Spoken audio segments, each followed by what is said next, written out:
Let's go to Matt McGuire as he gives us his fantasy picks for Week 12 in the NFL.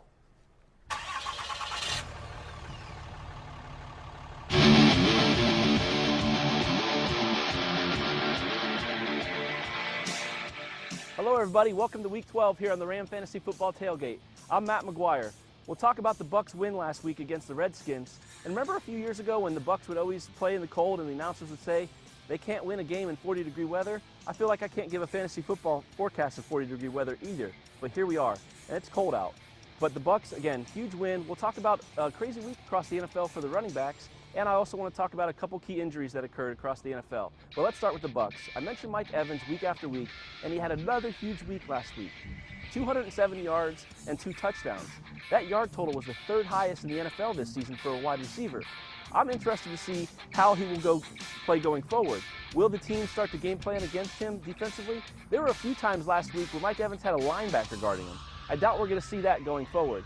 But when we talk about the plays that he had, on one drive in particular, he had 104 yards on one drive. Our buddy Greg Allman here on the plank pointed that out. And, you know, when you think about the football field, it's only 100 yards long. So I'm sure that's some kind of NFL record. But Bucs got a penalty on the drive, but they still went to him every single play downfield pretty much. And Charles Sims had another big week. That was impressive considering he just came on to the team a few weeks ago, and he's a rookie. But he had the most touches for a running back, and he was on the field for the most snaps. So I think Charles Sims is going to be the focal point of the running game going forward. Now let's talk about the running backs. I mentioned it was a wild week. We had personnel changes throughout the NFL. There were some injuries and a couple breakout performances. Let's start with some personnel changes. Ben Tate for the Cleveland Browns wasn't happy with his playing time. He made a couple comments in the media, and the Browns released him. And also LeGarrette Blount in Pittsburgh. He walked off the field early last Sunday night, and a couple days later, the Steelers announced they released him too. It's clear there's a no-nonsense policy in the NFL these days, and I like it. But let's talk about someone who had a breakout performance on the field, and that's Jonas Gray for the New England Patriots.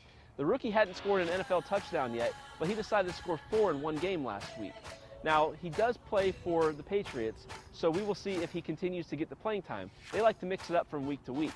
Another interesting thing from the running back position were some injuries. Now, the Broncos, I mentioned C.J. Anderson last week as a breakout candidate, and he will continue to be a breakout candidate because Monte Ball got hurt again last week.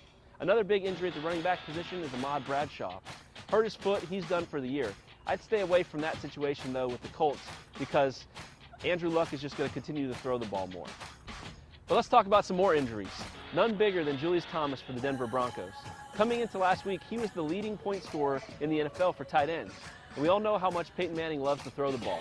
So if he does miss some time, you're definitely going to want to look for the backup tight end in Denver. And another big injury was Braden Cooks for the New Orleans Saints. He was one of Drew Brees' favorite targets. He's got a broken bone in his hand, and he's going to be out a couple weeks. I think Kenny Stills will come in and get some of those targets, so you're going to want to look to pick up Kenny Stills if he's available in your league. That's all we've got here for Week 12 on the Fantasy Football Tailgate. I'm Matt McGuire. Thanks for watching, and remember, hashtag the plank on Twitter if you have any questions. All right, Matt, way to go, brother. All right, so now we got to lay it on the line, don't we? We do.